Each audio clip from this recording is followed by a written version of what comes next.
আসসালামু আলাইকুম রহমতুল্লাহি আবরকাত। ডক্টর ইউনূসের উপর দিল্লির সাউথ জোনের চাপ। কিসের এই দিল্লির চাপ?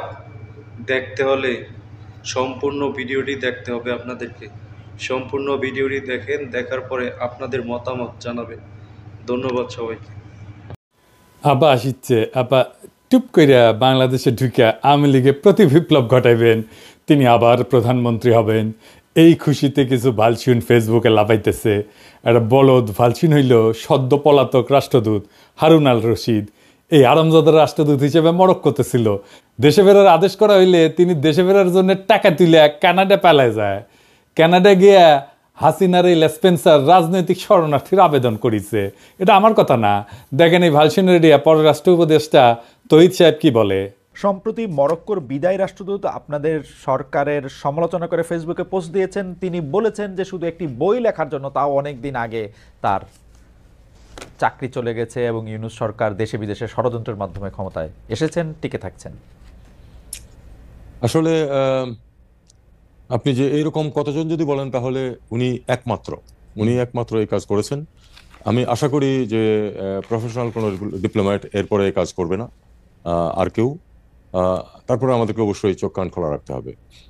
উনি যে করেছেন এটা আপনাকে আমি এটুকু বলতে পারি যে উনি চলে যাওয়ার 3 সপ্তাহ আগেও একজন উপদেষ্টার কাছে তদবির করেছেন তাকে যেন অন্য কোথাও পোস্টিং দেওয়া হয়।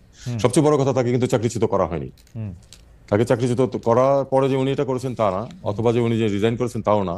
বিষয়টা হচ্ছে যে উনি কিন্তু স্বাভাবিকভাবে তাকে ঢাকায় বদলি করা হয়েছে। সরকার যে কাউকে যে কোনো সময় বদলি করতে পারে, তাকে ঢাকায় বদলি করা হয়েছে। উনি দায়িত্ব ত্যাগ করেছেন নিয়ম অনুযায়ী, টিএডিএ নিয়েছেন এবং তারপরে উনি ঢাকায় না এসে কানাডাতে গিয়ে এই কথাগুলি বলছেন। এটা স্পষ্ট কারণ হচ্ছে যে উনি আসলে কানাডাতে আশ্রয় নিতে চান। এবং এখানে একটু ছোট্ট তথ্য আমি অ্যাড করে রাখি। ওনার স্ত্রী এবং এক সন্তান আজকে থেকে 2 বছর আগে সবুজ পাসপোর্ট নিয়ে কানাডায় অবস্থান করছেন, তার সাথে না। তার মানে আসলে তার পরিবার ওখানে রিলোকেট করার ব্যবস্থা উনি 2 বছর আগে থেকেই করছেন। তারই পরম্পরায় আমি মনে করি যে এখন যাতে সহজে উনি আশ্রয় পেতে পারেন, এই জন্য উনি দেশের বিরুদ্ধে এরকম একটি জঘন্য মিথ্যাচার করেছেন। আমি আমার আগের ভিডিওতে কইছিলাম যে এই হারামজাদা নতুন হাউন আঙ্কেল রাজনৈতিক শরণার্থী হিসাবে আবেদন করবে, আর এই আবেদনটা গ্রহণযোগ্য করার পিছনে তহিদ সাহেব আপনার পররাষ্ট্র সচিব জসিমের ভূমিকা আছে। আপনি তো নিজেই স্বীকার করলেন যে তহিদ সাহেব যে হারুনের পরিবার 2 বছর আগে তাদের পাসপোর্ট বদল করেছে। যদি আপনার মন্ত্রণালয় জানে যে হারুনের পরিবার কূটনৈতিক পাসপোর্ট বদলে সাধারণ পাসপোর্ট নিছে, তাইলে আপনার মন্ত্রণালয় এটাও জানতো যে হারুন পলাবে। ধরে নিলাম আপনারা জানতেন না, তাইলে আপনারা নিশ্চয়ই এটা জানতেন যে একজন কূটনৈতিক পলানোর পর তার পাসপোর্ট বাতিল করা হইলে তার রাজনৈতিক শরণার্থী হিসেবে গ্রহণযোগ্য হওয়ার সর্বোচ্চ সুযোগ তৈরি হয়। আর এই সুযোগ তাকে তৈরি করে দিছে আপনার পররাষ্ট্র সচিব হারামজাদা জসিম। দেখেন তহিদ সাহেব, আপনার পলানো রাষ্ট্রদূত ইউনূস স্যারকে অবৈধ কইছে। আমাদের মতো বিপ্লবী জনগণকে সে বলে সন্ত্রাসী আর জঙ্গি। আর এই হারামজাদা হারুনকে কানাডায় থাকার বৈধতা নিশ্চিত করিচ্ছে এই হারামজাদা জসিমেক তো কিছু কই নিয়ে আজকে এডিটর সাহেব ও জাউরা সিল মেরে দেন, আরো মারেন, আরো এটা মারেন। গত 3রা এবং 20শে মার্চ আমি পররাষ্ট্র সচিবের ভারতের দালালির কিছু প্রমাণ তুলে ধরছিলাম এবং তার অপসারণের জন্য সরকারকে সময় বেঁধে দিচ্ছিলাম। সরকার আমার কথা শোনেনি। সরকার কখনোই আমার কথা শোনে না, শোনে ভুট্টো সাহেবের কথা। এই ভুট্টো সাহেব আর অন্য কেউ না, তিনি আমাদের পররাষ্ট্র উপদেষ্টা তহিদ সাহেব। তিনি ভুট্টো হইলেও পুরোপুরি হইতে পারেন নাই। তিনি বেশ কিছু বিষয়ে ব্যবস্থা নিয়েছেন বলে জানা যায়। আমি 4 নাম্বার পেরেক মারিছিলাম আহমি দালাল আর গোপালী মাল BM জামালকে ওরে নিয়া, যে জুলাই বিপ্লব চলাকালীন দুবাইতে পুলিশের কাছে 57 জন প্রবাসীকে ধরাই দিছিলেন। তারে নিয়ে তদন্ত করার জন্য পররাষ্ট্র মন্ত্রণালয়ের সচিব জনাব নজরুল ইসলামকে দায়িত্ব দেওয়া হয়েছে। তিনি তদন্ত করতে দুবাই যাচ্ছেন। তো তদন্ত করতে জনগণের টাকায় দুবাই যাওয়া লাগে? সব ভুক্তভোগী প্রবাসীরা তো এখন দেশে। আমি তো নিজেই প্রমাণ দিয়ে দিচ্ছি। দেখেন এই আওয়ামী বালসুন কি বলে। স্বাধীনতা বিরোধী এবং জঙ্গি মনোভাবাপন্ন কতিপয় ব্যক্তি এবং কতিপয় ব্যক্তির প্ররোচনায় এই ঘটনাটি তারা ঘটিয়েছে। এটা তো নিজের মুখের কথা। তারপর দেখেন প্রবাসীদের অভিযোগ, যেটা তার প্রবাসী কল্যাণ উপদেষ্টা আসিফ নজরুলকে জানাইছিল গত ডিসেম্বরের শেষে। এই যে শুনেন। আপনারা আমার কথা শুনেন, আমি বুঝতে পেরেছি আপনাদের ক্ষোভের কারণ আছে। আমার কথাটা শুনেন না ভাই। আপনারা আগামীকাল 3টার সময় আমার সাথে আপনারা 7 জনের প্রতিনিধি আসবেন। আগামীকাল 3টার সময়, আগামীকাল 3টার সময় মন্ত্রণালয় মিটিং হবে, 7 জন আসবেন। ঠিক করে নেন কার কার বিরুদ্ধে কি অভিযোগ আছে, আমি নিজে আপনাদের কথা শুনবো, ঠিক আছে? তারপর প্রবাসী কল্যাণ মন্ত্রণালয় থেকে চিঠি দেওয়া হয়েছিল। এই যে এটা এত কিছু প্রমাণ থাকার পরেও যদি আবার দুবাইতে অফিসার পাঠানো লাগে, তাহলে তো আর কিছু বলার থাকে না। মানে টাকা কি খোলাম কুচি, মানে বাংলাদেশের জনগণের ট্যাক্সের টাকা কি খোলাম কুচি? দুবাই যাবে, দুবাই যে বেড়ে আসবে। হ্যাঁ, আমরা অপেক্ষায় থাকলাম যে তদন্ত কমিটি কি প্রতিবেদন দেয়। আর একদিন লাগলো কেন জসিম সাহেব? একদিন ঘাপটি মেরে বসেছিলেন জামালকে বাঁচানোর জন্য। বলছিলাম না আপনি জামালকে আপনার মধ্যে হান্দায় রাখছিলেন? আপনার স্বৈরাচারী নারীর ভিতর থেকে সব দালাল বাইর করে নিয়ে আসবো কথা দিছিলাম। মনে রাখতে বলছিলাম না যে আমি জাউরা নিধন কর্মসূচিতে এক্সপার্ট? আজকে আরো জসিমা তোর জাউরামি ধর্ম। আজ এই ভিডিওর পর এমন প্রমাণ দিব যার পর বাংলাদেশে কোনো শক্তি নাই, বিএনপি হোক, জামাত হোক, এনসিপি হোক, এমনকি উপদেষ্টা পরিষদ কেমনে রক্ষা করে জসিমকে, তা আমি দেখবার চাই। কইছিলাম না লড়াই হবে জনগণ বনাম কায়েমি আমলার স্বৈরাচারের দালালদের। আজকের প্রমাণের পর জসিম মিয়া টাইম কলে শেষ, নাইলে এই সরকার তার গ্রহণযোগ্যতা আর নিরপেক্ষতা হারাবে। আর সেই সাথে সরকারের আদর্শ সম্পর্কে জনগণের কাছে যেই বার্তা পৌঁছাবে তা আশা করি কেউ কামনা করে না। উপদেষ্টা তৌহিদ হোসেন আজকের ভিডিও চুপ করিয়া নোট খাতা নিয়া নখ কইরা বৈশা বৈশা দেখেন আর মনে মনে আপনার সকল বুদ্ধি সাজান। জসিমের পাছায় লাথি মেরা খেদাবেন নাকি জনতার সামনে এসে দাঁড়াবেন, দেখি কতটা মরদ হয়েছেন আপনারা। চলেন আল্লাহর নামে শুরু করি। আমি গত 2 ভিডিও মোট 5টা পেরেক মারিছিলাম, তাই না? হ্যাঁ, তো প্রথম 2টা পেরেক আমি প্রমাণ করেছিলাম যে জসিম নিজে একটা আওয়ামী দালাল। এখানে আমি দেখেছিলাম যে সে কিভাবে 5ই আগস্টের আগে 2রা আগস্ট ওই যে শরণার্থীর বডিগার্ড জয় বাংলা হওয়ার দুঃখে ফেসবুক প্রোফাইল কালো করে ফেলেছিল। আমি আরো দেখেছিলাম কিভাবে জসিম পররাষ্ট্র সচিবের দায়িত্বে আসার পর আওয়ামী প্রেসিডিয়াম কমিটির সদস্য মাজেদা রফিকুন্নেসাকে বঞ্চিত কর্মকর্তা হিসেবে পদোন্নতির সুপারিশ করেছিল। তারপর আমি প্রথম এবং দ্বিতীয় ভিডিওতে দেখেছিলাম কিভাবে এই রাষ্ট্রদ্রোহী পররাষ্ট্র সচিব আওয়ামী লেসপেন্সারদেরকে রক্ষা করতেছে, কিভাবে দূতাবাসগুলোকে আওয়ামী পুনর্বাসন কেন্দ্র বানাইতেছে। এর মধ্যে বারবার যেই নামটা উঠে আসতেছে তাও হইল জসিমের প্রথম মহাপরিচালক প্রশাসন নাজমুল হক। আমি নাজমুল রে নিজের আর তার পরিবারের ইতিহাস তুলে ধরেছিলাম, আর এই পাক্কা আওয়ামী দালালের চাকরিচ্যুতির দাবি করেছিলাম। আর কি কি বলেছিলাম তা পুরো বিষয়টা বুঝতে হইলে আমার এই 2টা ভিডিও দেখে আসতে পারেন। আমি আরো কইছিলাম হাসিনার দালালি কইরা জনগণের টাকায় বেতন নেওয়ার কোনো অধিকার নাই মাথা ব্যথা জসিমের, কিন্তু জনতা আর জসিমের মাঝখানে দাঁড়ায় আছে পররাষ্ট্র উপদেষ্টা তৌহিদ হোসেন সাহেব নিজেই। চলেন দেখি কেন, দেখেন শুনেন। একটি প্রশ্ন দর্শকরা অনেকবার করছেন, সেজন্য প্রশ্নটা করা। সেটা হচ্ছে যে পররাষ্ট্র সচিব, আপনার পররাষ্ট্র সচিব যিনি আছেন, বলা হচ্ছে যে তিনি আওয়ামী লীগের লোক বা অন্য কোনোভাবে, এই ব্যাপারটা আপনি আসলে শুনেছেন কিনা, দেখেছেন কিনা? পররাষ্ট্র সচিবের নিয়োগের ক্ষেত্রে আপনার কোনো পছন্দ ছিল কিনা, আছে কিনা? দেখুন, পররাষ্ট্র সচিবের নিয়োগে পররাষ্ট্র উপদেষ্টার কোনো পছন্দ থাকবে না, এটা তো হতে পারে না। এটা খুবই স্বাভাবিক। পররাষ্ট্র সচিব অবশ্যই আমি আমার পছন্দের ব্যক্তি বলেই এবং আমি তাকে যোগ্য বলে মনে করি বলেই তিনি এই পদে আসীন হয়েছেন। আর একটা কথা আমি আপনাকে বলি, যে কেউ যে কোনো অবস্থানে ঢুকলেই, এখন তো যেহেতু সোশ্যাল মিডিয়া খুব অ্যাক্টিভ, মুহূর্তের মধ্যে তার বিরুদ্ধে বিভিন্ন ধরনের বিষোদ্গার চলতে থাকে, কিছু সত্য কিছু মিথ্যা, কিছু এর মাঝামাঝি। তো আমাদেরকে এটা এভাবেই দেখতে হবে। হয়তো অন্য কাউকে পররাষ্ট্র সচিব হিসাবে দেখতে কারো ইচ্ছা ছিল, তিনি হয়তো সন্তুষ্ট হননি, তিনি এটা বলতেই পারেন। তবে আমি এটুকু বলি যে উনি তার দায়িত্ব সঠিকভাবে পালন করছেন এবং উনি আওয়ামী লীগের লোক কোট আন কোট, এরকম কোনো প্রমাণ আমার কাছে নেই। আমাকে তৌহিদ সাহেবকে ধন্যবাদ, তিনি অবশেষে স্বীকার করেছেন যে তিনি তার পছন্দের ব্যক্তিকে পররাষ্ট্র সচিব নিয়োগ দিচ্ছেন, যেখানে বিপ্লবের পর আপনার উচিত ছিল সবচেয়ে যোগ্য ব্যক্তিকে পররাষ্ট্র সচিব হিসেবে নিয়োগ দেওয়া। সেখানে আপনি যে ব্যক্তিকে পছন্দ তারই আপনি নিয়োগ দিচ্ছেন, যা আপনার নৈতিকতাকে প্রশ্নবিদ্ধ করছে। যথেষ্ট। আপনি তো শপথ নিয়েছিলেন অনুরাগ বা বিরাগের বশবর্তী হইয়া কোনো সিদ্ধান্ত নেবেন না। পছন্দ মানে তো অনুরাগ, এটা বুঝেন।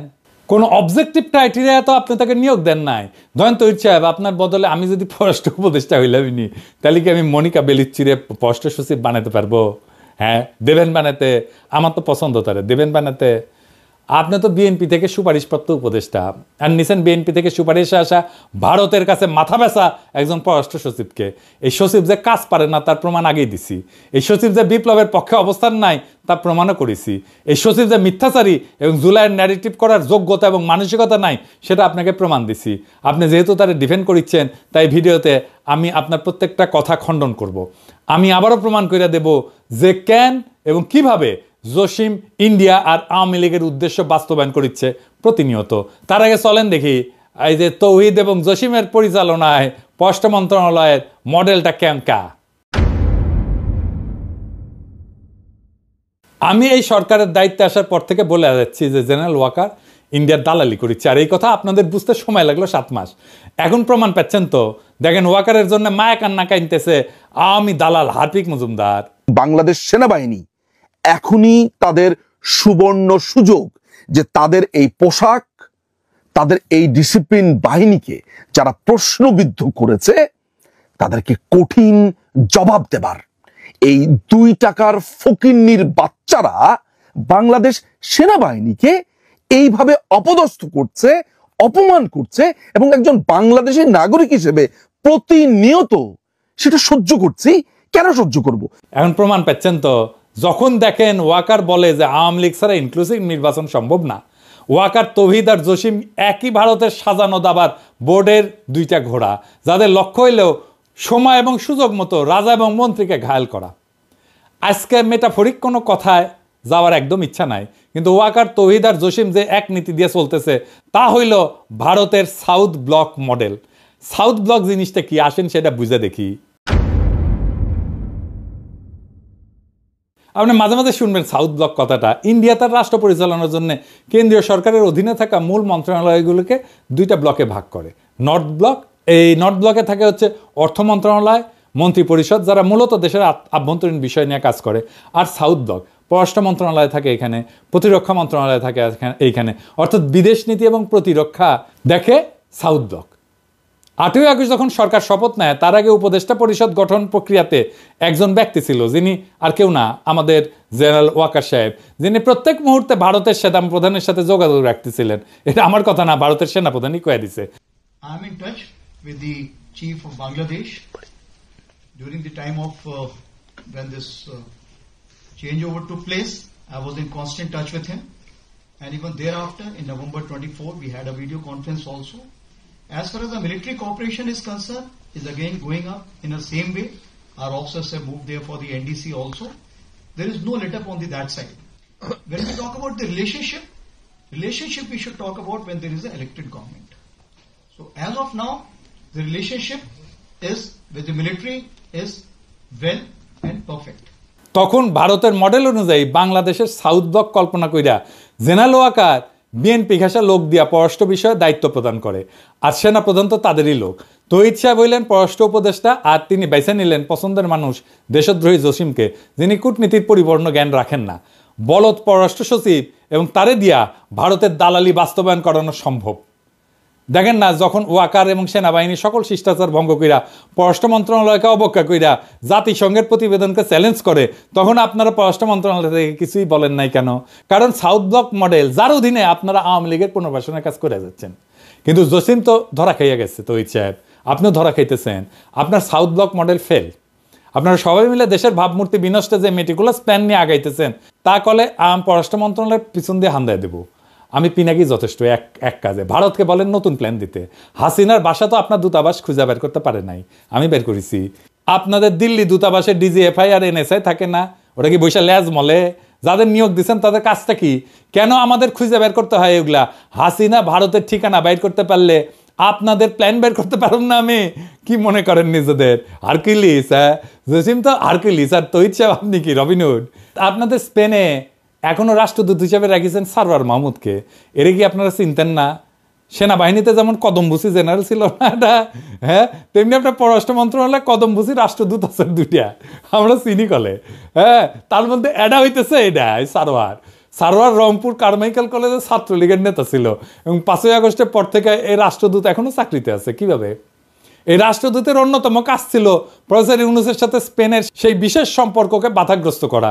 সেই রাষ্ট্রদূতকে আপনারা সরাইতে পারেন নাই, যে সারাক্ষণ কদমবুসি করতো, হাসিনারে সালাম করতো পায়ে হাত দিয়া।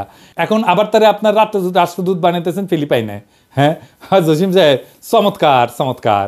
হ্যাঁ, আপনারা ব্রাজিলের রাষ্ট্রদূত হিসেবে নিয়োগ দিতেছেন তহিদুল ইসলামকে, যিনি আলগা মোমেনের এতটাই খাস লোক যে তার জন্য আলগা মোমেন কি বলছে একবার শুধু দেখে আসি, আসেন শুনেন। আমার পররাষ্ট্র মন্ত্রণালয়ে আমাদের অনেক ডিপ্লোমেট আছে। আমাদের একজন diplomat, he is a success story. সে মেডিকেল ডাক্তার, সে ঢাকা থেকে MBBS পাস করে তখন সে ফার্স্ট হয়। তারপরে সে যখন অ্যাডমিনিস্ট্রেটিভ পরীক্ষা দেয় ওইটা তো সারা বাংলাদেশে ফার্স্ট হয়। তারপরে তার ব্যাচের ফার্স্ট বয়সে অত্যন্ত ভালো তুকর ছেলে। এখন ওরে ঠেনে কিভাবে নামানো যায় তার জন্য তার মন্ত্রণালয়ের লোকজনই, তারই বন্ধু বান্ধবরা কন্টিনিউয়াসলি করে। বাংলাদেশ 4টা বড় বড় ইউএনএতে 4টা বড় রেজলিউশন নেয়। একটা হচ্ছে আমাদের ওই যে কালচার অফ পিস, হ্যাঁ, সংস্কৃতি, শান্তির সংস্কৃতি। আর দুটো বড় জনে, একটা হচ্ছে গিয়ে অটিজম এন্ড আদার ডিসাবিলিটিজ, এর উপরে একটি মাননীয় প্রধানমন্ত্রীর অত্যন্ত প্রিয় রেজলিউশন। আরেকটা হচ্ছে পিপলস এম্পাওয়ারমেন্ট, মানুষের ক্ষমতায়ন। এই দুটো প্রপোজাল এই ছেলে, ও তখন কাউন্সিলর ছিল ইউএনওতে, এবং সে অসম্ভব তুখর ছেলে, অত্যন্ত ব্রাইট এন্ড ইন্টেলিজেন্ট। তাকে আমরা নমিনি করি। সে আমাদের বর্তমানে অ্যাম্বাসেডর ইন সিঙ্গাপুর। তাকে আমরা কিসে দেই? এই যে ভিয়েনাতে। সেখানে যেহেতু মাল্টিন্যাশনাল কাজ আছে, আমাদের ধারণা, আমাদের যেমন ইউনিডিও আছে ওখানে, আমাদের দেশে ইউনিডিও কোনো কাজ করে না। এটা UNIDO is a great institution, যাতে ইন্ডাস্ট্রিয়ালাইজেশন। আমরা এই জন্য সিদ্ধান্ত নিলাম ওকে ওখানে দেব, because he is a doer, he is a performer. কিন্তু তার শত্রু আছে। শত্রু ওখানে গিয়ে, সে যখন মিলানে কাউন্সিল জেনারেল ছিল, চায়নাতে ছিল কাউন্সিল জেনারেল থাকা অবস্থায় কোনো একটা মেয়েকে তার পিছনে, সে ব্যাচেলর, তো একটা পিছনে লাগায় দেয়, লাগায় একটা কেলেঙ্কারি করার চেষ্টা করে। তখন তাকে উইথড্র করা হয়, সাসপেন্ড করা হয়, অনেক ইনভেস্টিগেশন হয়, সরকারের অনেক আপনাদের টাকা, ট্যাক্সপেয়ারের টাকা খরচ করা হয়। পরে দেখা যায় একেবারে বানোয়াট, একেবারে অলিক। So he has been proved যে সব বানোয়াট। তারপরে এইরকম, তারপর তার প্রমোশন হয়, তার অ্যাম্বাসেডর হয়। এখন তার বিরুদ্ধে আবার লাগছে একদল, তারই বন্ধু বান্ধব হবে, আর নাইলে পত্রিকায় গুলো যাবে। হি is a very good officer. আমি যতদিন আছি আই উইল ডিফেন্ড। হাসিনা পছন্দের কাজ করছে, আলগা মোমেন যাকে সবসময় ডিফেন্ড করবে, এমন লোকের ডিফেন্ডার হইলো এখন তহিদ সাহেব আর জসিম সাহেব। আপনারা ওরা ব্রাজিল পাঠাতেছেন একটা গভীর ষড়যন্ত্রের অংশ হিসেবে। ব্রাজিল হইল দক্ষিণ আমেরিকাতে বাংলাদেশের একমাত্র দূতাবাস, যেখানে এই সরকারের বিরুদ্ধে গোপনে অপকর্ম করার জন্য আলগা মোমেনের এই খাস লোকের সেইখানে পদায়ন দেওয়া হইতেছে। ওইখানে ভারতের দূতাবাস আছে মোট 11টা। ব্রাজিলিয়াতে আছে, রিও ডি জেনেরোতে আছে, বুয়েন্স আয়ার্সে আছে, চিলিতে আছে, গায়নায় আছে, কলম্বিয়াতে আছে, ইকুয়েডরে আছে, পেরুতে আছে, সুরিনামে আছে, ভেনেজুয়েলাতে আছে এবং প্যারাগুয়েতে আছে। তার মানে ভারতের সাথে অবাধ তথ্য পাচারের জন্য আর কি লাগে? যেখানে যা করা দরকার, বা ভারতের যেসব বুদ্ধি ঢাকাতে বা দিল্লিতে পাচার করা দরকার, তার জন্য এক তৌহিদি ভরসা। আর তৌহিদ তার মাথা ব্যথা লুচ্চা সচিব জসিমউদ্দিনের ভরসা উঠতেছে এই ব্রাজিলে পাঠানো নতুন রাষ্ট্রদূত। আর এটা বলি, আপনার ব্রাসেলস মিশনে বিজয় দিবসের অনুষ্ঠানে পলাতক পররাষ্ট্রমন্ত্রী হাসান মাহমুদের ছোট ভাই যে আওয়ামী দলবল নিয়ে দূতাবাসের অনুষ্ঠানে গেছিল, তার বিষয়ে আপনি কোনো ব্যবস্থা নিচ্ছেন? নেন নাই। কেন নেন নাই? তখন দূতাবাসের দায়িত্ব ছিল প্রীতি রহমান, যাকে আপনারা দিল্লিতে উপ হাই কমিশনার পদে পদায়ন করেছেন। কি সুন্দর সব অঙ্ক মিলে যেতেছে। প্রীতি রহমান তো দিল্লিতে হাসান মাহমুদের বার্তা পৌঁছে দিবে আপনাদের গডমাদার গণহত্যাকারী হাসিনার কাছে। ব্রাসেলস দূতাবাসের এই কাজ নিয়ে আমি ফেসবুকে পোস্ট করেছিলাম, কিন্তু আপনার হারকিউলিস পররাষ্ট্র সচিব তো একেবারে নির্বিকার। কি জবাব দিবেন আপনি তহিদ সাহেব? আমার কথা কি সত্য, মিথ্যা, নাকি আংশিক সত্য, নাকি আংশিক মিথ্যা? কি তহিদ সাহেব, কথা বাইরে হইতেছে না মুখ দিয়া? আসেন এবার তহিদ সাহেবের সকল কথা খণ্ডন করি। আওয়ামী লীগের আরেক সফট লেসপেন্সার খালেদ মহিউদ্দিনকে সাক্ষাৎকার দিয়েছেন, তাই না? আমি কয়টা বিষয় খুঁজে পেয়েছি। 1 নম্বর হইতেছে, ওইখানে যা কইছেন পররাষ্ট্র সচিব আপনার লোক, 2 নাম্বার, পররাষ্ট্র সচিবের বিষয়ে সমালোচনা করে যারা, কারণ তারা অন্য কাউকে পররাষ্ট্র সচিব দেখতে চায়। 3 নাম্বার, পররাষ্ট্র সচিবের বিরুদ্ধে আনা অভিযোগগুলা কিছু সত্য, কিছু মিথ্যা, কিছু আংশিক সত্য আর কিছু আংশিক মিথ্যা। 4 নাম্বার, পররাষ্ট্র সচিব ভালো কাজ করছে এবং আপনি তার আওয়ামী সংশ্লিষ্টতার কোনো প্রমাণ পান নাই। চলেন আপনার প্রমাণ দিয়ে আগে শুরু করি। আপনার মন্ত্রণালয়ের ওয়েবসাইট দেখে আসি। চলেন আজকে স্ক্রিনশট দেখাবো না, এইটা সাহেব আপনি একদম লাইভ দেখান ওয়েবসাইটটা, ব্রাউজ করব আর আপনাকে প্রমাণ দিব। এটা মজার কথা বলি তো সাহেব, টেনশন কমবে।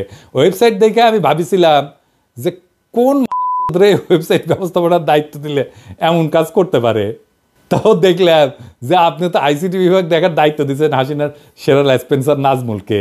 এই নাজমুলকে চাকরিচ্যুত করার জন্য আমি কতবার আপনারে কইলাম, কিন্তু না, আপনাদের তো ভারতের দালাল লাগবে, তাই না? তো চলেন দেখি তো এই জসিমের স্বৈরাচারী পুনর্বাসন কর্মসূচির মূল কারিগর গত 7 মাস ধরে ওয়েবসাইটে আমাদের জন্য কি ঝুলায় রাখিছে। হ্যাঁ, আর এই যে মুনতাসির, দেখেন এই মুনতাসির হইতেছে ভারতের গণস্বাস্থ্য বিষয়ক পরামর্শক প্রতিষ্ঠানে গ্লোবাল উপদেষ্টা হিসেবে কাজ করিচ্ছে। মুনতাসির, তুমি এটা করবে পারো। এই প্রতিষ্ঠানের জন্ম হয় 2014 সালে, যখন মুনতাসির নয়াদিল্লিতে পদায়িত ছিল।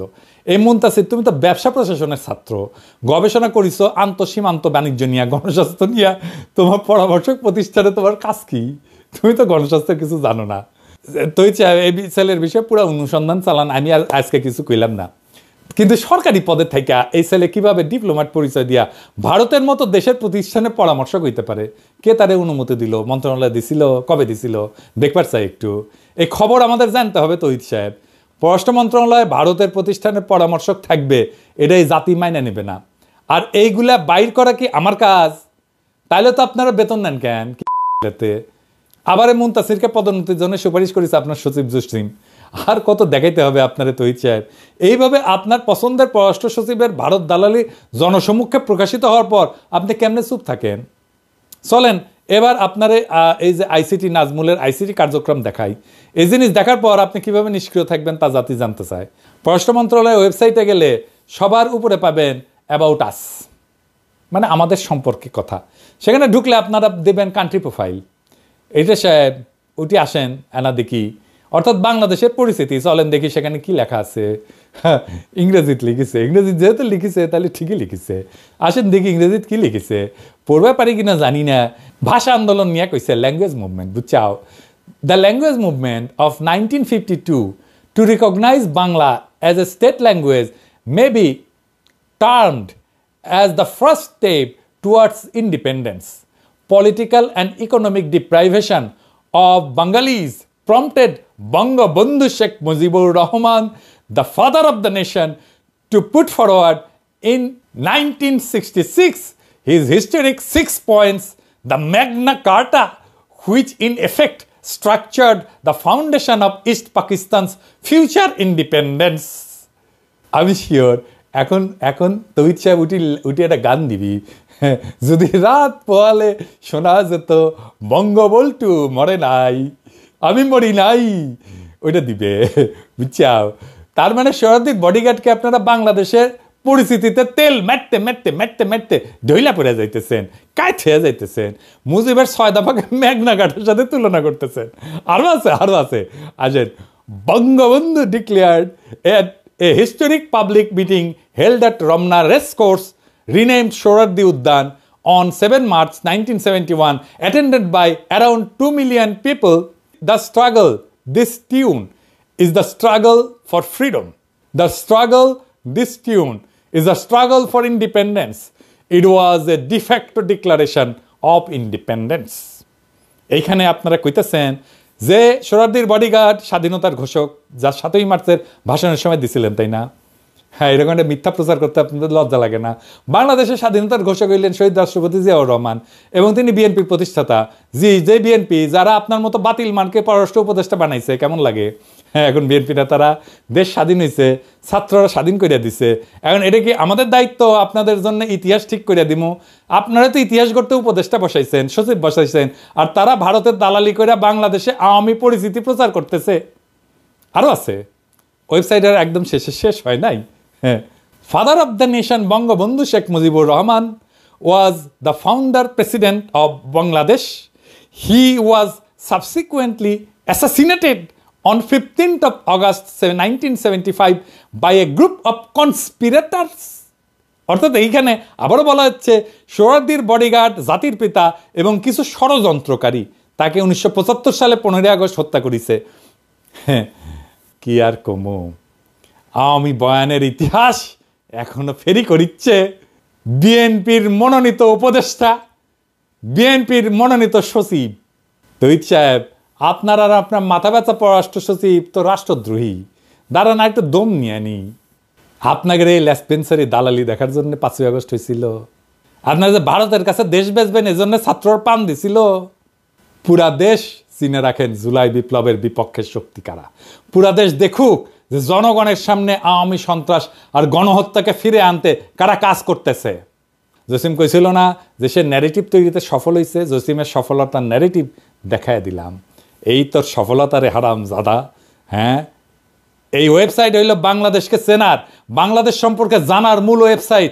আমরা যখন কোনো দেশ সম্পর্কে জানতে চাই তখন সবচেয়ে নির্ভরযোগ্য তথ্যের জন্য পেশাজীবীরা সেই দেশের পররাষ্ট্র মন্ত্রণালয়ের ওয়েবসাইট দেখে। আমরা যতই ব্যবসা বাণিজ্য, জাতিসংঘ রিপোর্ট, আন্তর্জাতিক অপরাধ ট্রাইব্যুনাল, স্বৈরাচারের বিচারে এই কথাগুলো বলি না কেন, যখন এই বিষয়গুলো বিদেশিরা বিবেচনা করে তখন তারা সরকারের ওয়েবসাইটে থাকা ন্যারেটিভগুলো দেখে। আওয়ামী লীগ কীভাবে নিষিদ্ধ হবে? যদি পররাষ্ট্র মন্ত্রণালয়ের ওয়েবসাইটে বাংলাদেশ পরিচিতি অংশে ফ্যাসিস্ট আওয়ামী লীগের নাম 3 বার উচ্চারিত হয় আর ফ্যাসিস্টের স্লোগান জয় বাংলা লেখা থাকে, এইগুলা হইল আওয়ামী লীগকে নিষিদ্ধের প্রক্রিয়াকে বাধাগ্রস্ত করা আর ফ্যাসিবাদী শাসন কায়েম করার কৌশলী পদক্ষেপ, যা তৌহিদ সাহেব, জসিম সাহেব এই গং মিলে বাস্তবায়ন করিচ্ছে। কে মির্জা ফখরুল সাহেব, তৌহিদ সাহেব আর জসিম সাহেবকে আপনারা সরাবেন নাকি আমাদের কিছু করা লাগবে? নাকি স্বাধীনতার এই ইতিহাস আপনাদের কাছে এখন গ্রহণযোগ্য? আপনাদের সামনে এখন অগ্নি পরীক্ষা, জনগণ দেখতেছে। ফখরুল সাহেব, জনাব তারেক রহমান, আপনার বিএনপির রিকমেন্ডেশন দেখেন। আপনারা যদি জসিমকে আর তৌহিদের না সরান তাহলে আমরা বুঝে নেব যে আপনাদের কাছে বাংলাদেশের আসল ইতিহাস কি। জিয়াউর রহমান ব্যতিরকে বাংলাদেশের স্বাধীনতার যে ইতিহাস তৌহিদ সাহেব, জসিম সাহেব বাংলাদেশের পরিস্থিতি হিসাবে তুলে ধরছে গত 7 মাস ধরে, তো আপনারা মেনে নিচ্ছেন, তাই না? মেনে নিলে কথা নাই, কারণ ক্ষমতার মাখনে আদর্শ পিছলানো কোনো নতুন কিছু না। না হলে আপনাদের প্রতিবাদ দেখতে চাই, অন্যথায় আমরাও ভেবে নিব যে বিএনপি এখন আওয়ামী লীগের মুখ্য পুনর্বাসন কর্মকর্তা হিসেবে আপনারা নির্বাচনের পর ক্ষমতা আসলে এই ইতিহাস আমরা বদলাইতে দেব না, এরকমই থাকবে। এই তো গেল বিএনপির কথা। এবার জুলাই আন্দোলনের অগ্রসৈনিকদের দৃষ্টি আকর্ষণ করছি। তোমরা দেখো যে আবু সাইদের রক্তের ইতিহাস আজ তৌহিদ, জসিম, নাজমুলদের স্বৈরাচারী গ্রাসে পর্যদুস্ত। তোমরা দেখো মুগ্ধর আত্মত্যাগ এখন তৌহিদ, জসিম, নাজমুলদের খুনি হাসিনাকে ফিরে আনার প্রতি বিপ্লব। তোমরা দেখো তোমাদের গড়া ইতিহাস নিয়ে তোমাদের কান্দে চইরা ক্ষমতায় বসা কিছু আওয়ামী দালাল তাদের ভবিষ্যৎ নিশ্চিতের শকুনি হাসি দিচ্ছে। তোমরা দেখো তোমাদের আর নতুন বাংলাদেশের মাঝে বসে ভারতের দালালি করা কিছু হায়না কিভাবে দেশকে উপস্থাপন করতেছে।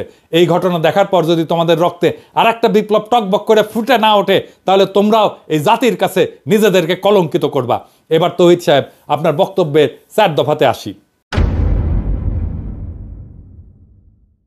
প্রথম দফা, আপনি বলছেন পররাষ্ট্র সচিব আপনার লোক, তাই তার সব কাজের দায় আপনার, এই ব্যাপারে আপনার দায়িত্ব এড়ানোর কোনো সুযোগ নেই।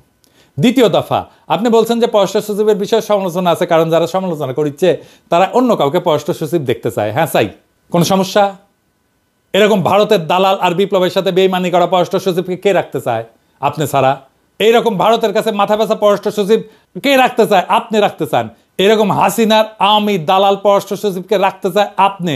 আমি ভাবছিলাম জসিমের প্রতি একটু সদয় হব, গত 4 মাস ধরে ওয়েবসাইট দেখতেছি, শুধরানোর সুযোগ দিছি, কিন্তু আপনার হারকুলিস জসিম সেই কথা বুঝে নাই। আমি এমনি কথা কই না তৌহিদ সাহেব, জসিমের যেন চাকরি না যায়, মানে পরিবার নিয়ে যেন ঠিক মতো চলতে পারে, সেই জন্য তার প্রতি দয়া করে সব কথা বলি নাই। আপনি জসিমের পক্ষে চ্যালেঞ্জ করে আমাকে অনেক কথা বলতে বাধ্য করেছেন, লাগলে অডিও ভিডিও কিছু বাদ দিব না, তবু জসিমের মতো রাষ্ট্রদ্রোহীকে দিয়ে পররাষ্ট্র মন্ত্রণালয় চালাইতে পারবেন না, ফুল স্টপ। আমি কইছি না জান কালা কালা কইরা দেব, শুরু কইরা দিছি কলে। আমাদের কোনো পছন্দ নাই, আমরা সেরা অফিসারকে চাই যে আপনাদের অপকর্ম মুইসা প্রফেসর ইউনূস স্যারের নেতৃত্বে সরকারের কূটনৈতিক অবস্থান তৈরির জন্য কাজ করবে এবং বিপ্লবের সঠিক ন্যারেটিভ তুলে ধরবে। তৃতীয় দফা, পররাষ্ট্র সচিবের বিরুদ্ধে আনা অভিযোগগুলো কিছু সত্য, কিছু মিথ্যা, আর কিছু আংশিক সত্য আর আংশিক মিথ্যা। বলেন কোনটা কোনটা মিথ্যা? জসিমের মাজেদা রফিকুন্নাসকে সুপারিশ করা মিথ্যা? জসিমের ফেসবুক পোস্ট মিথ্যা? 2রা আগস্ট না হয় তিনি আওয়ামী লীগের চাপে এই কাজ করছেন, কিন্তু আপনার কয়জন রাষ্ট্রদূত এই কাজ করেছেন? খুব বেশি হলে 6 থেকে 7 জন। সব চাপ খালি জসিমের উপরে, তাই না? এত মিথ্যা কথা কিভাবে বলেন তহিদ সাহেব? জসিম এই কাজ করছে কারণ তার কয়দিন আগে সে হাসিনারে পার্সোনালি তেল দিছে চীন সফরের সময়, আর আগস্টে আরেকবার তেল দিছে কারণ সে পররাষ্ট্র সচিব হইতে চায়। কিন্তু 5ই আগস্ট গদি উল্টানোর পর তিনি ভোল পাল্টাইতেছেন। তারপর আসেন আপনার ওয়েবসাইটে শেখ হাসিনার নিউরাল নেটওয়ার্কের প্রেতাত্মা ঘুরে বেড়ানো কি মিথ্যা? লস অ্যাঞ্জেলেসে থাকা সামিয়া, আলাউদ্দিন আর টরেন্টোর কনসাল জেনারেল ফারুক, এরা কি মোমেন শাহরিয়ার আলমের দোষর ছিল না? ফ্লোরিডার কনসাল জেনারেল সোহেলি কি জুলাই বিপ্লবের সময় পররাষ্ট্র মন্ত্রণালয়ের মুখপাত্র ছিল না? ছাত্রদের বিপক্ষে সে কি কথা বলে নাই? হাসিনার সহকারী প্রেস সচিব সারোয়ার আলম সরকারের পরিচালক পদে পদায়ন এবং পদোন্নতি কি মিথ্যা? নাজমুলের আওয়ামী যোগাযোগ কি মিথ্যা? বিএম জামালের রাসপেন্সারি কি মিথ্যা? কদমবুসি রাষ্ট্রদূত সারোয়ার মাহমুদের 7 মাস পদে থাকা কি মিথ্যা? আপনার ওয়েবসাইটে বাংলাদেশের ইতিহাসে প্রহসনমূলক উপস্থাপন কি মিথ্যা? বলেন তহিদ সাহেব। 4র্থ দফা, আর প্রমাণ করার কিছু নাই। ওয়েবসাইট দেখাই আমি শেষ প্রমাণ দিলাম যে আপনার পররাষ্ট্র সচিব আওয়ামী দালাল। এইবার কি আপনি তারা ডিফেন্ড করবেন? করেন সাহস থাকলে। পুরা দেশ আর দেশের জনগণ দেখবে তখন পররাষ্ট্র মন্ত্রণালয় তার সর্বোচ্চ নেতৃত্ব আওয়ামী লীগের দালালি করতেছে। তখন আমরা জনগণ এবং রাষ্ট্রের সাংবিধানিক মালিক এই মর্মে সিদ্ধান্ত নিব যে আমাদের টাকায় পররাষ্ট্র মন্ত্রণালয়ের কোনো বরাদ্দ হবে না। হাসিনার দালালি করলে ভারত থেকে টাকা আইনা করেন তহিদ সাহেব। বাংলাদেশের টাকা না, বাংলাদেশের ট্যাক্সের টাকায় দালালি করা যাবে না ভারতের। আর তা না হইলে এই ভিডিও প্রকাশের 48 ঘন্টার মধ্যে জসিম নাজমুলের পাশে লাথি দিয়া মন্ত্রণালয় থেকে বাইর করেন, নইলে আমরা আপনাদের সরানোর 1 দফা আন্দোলনে নামবো। পররাষ্ট্র মন্ত্রণালয়ের সামনে গরু ফেলামো আর জিয়াফত দেবো, গরু ফেলামো আর জিয়াফত দেবো। ভারতের দালালি করা একদম হান্দায় দেবো পিছন দিয়া। 2বার বলছি, এই শেষ কথা আবারও বলতেছি, জসিম আর 1 মুহূর্ত পররাষ্ট্র সচিবের পদে থাকতে পারবেন না। ইউনূস স্যার আর উপদেষ্টা পরিষদ আপনারা আমার কথা শুনেন নাই। আপনারা জসিমরে পররাষ্ট্র সচিব রাখছেন এই বাটপার আপনাদের চোখের সামনে বৈশা তার মন্ত্রণালয়ের ওয়েবসাইটে আওয়ামী দালালির প্রমাণ রেখা ঘুরে বেড়াতেছে, আর আপনারা জসিমরে নিয়ে উপদেষ্টা পরিষদের মিটিং করেন। জসিম যদি পররাষ্ট্র সচিব থাকে তাহলে আপনাদের মুখে বিপ্লবের সপক্ষে আর কোনো কথা শুনতে চাই না। আমি আর ডেডলাইন দিব না, আমি এখন সময় দেখব কত তাড়াতাড়ি এই জাতির কলঙ্ক মোছার কাজে আপনারা হাত দেন। আমরা ফলাফল দেখব। না হলে আমি যদি লোকজন নিয়ে পররাষ্ট্র মন্ত্রণালয় ঘেরাও করি আর লাঠি দিয়া তহিদি জসিমরে পররাষ্ট্র মন্ত্রণালয় থেকে বের করি, আমাদের দোষ দিবেন না। ওর ছায়া আমরা দেখতে চাই না, 1 মুহূর্ত না। বিপ্লবের বিপক্ষের শক্তিকে চেয়ারে বসায় রেখা আর যাই হোক নতুন বাংলাদেশ হবে না। ঈদের আগে বাংলাদেশের জনগণকে জসিম মুক্ত পররাষ্ট্র মন্ত্রণালয় আপনি উপহার দিতে পারেন নাই, ঈদের পরে দেন। এবার জনতাকে ঈদের উপহার দিলেন, জনতা ঈদের উপহার নাই কিছুদিন পরেই নিল, খুশি হইল। হয় বাংলাদেশে আওয়ামী মুক্ত পররাষ্ট্র মন্ত্রণালয় থাকবে না, নয় আমরা জনগণ থাকবো, দেখি কার শক্তি জয়যুক্ত হয়। কথা ফাইনাল, জসিম যদি থাকে প্রত্যেক সপ্তাহে এইরকম একটা করে এপিসোড যাবে, আর জান কালা কালা কইরা দেব, গণশত্রু বানায় দেব তহিদ সাহেব আপনারে। Mind it. আবার আপনারে মনে করায় দিই, বাঘে চুলে 18 ঘা, পুলিশে চুলে 36 ঘা, পিরাগে চুলে জয় বাংলা। ইনকিলাব জিন্দাবাদ।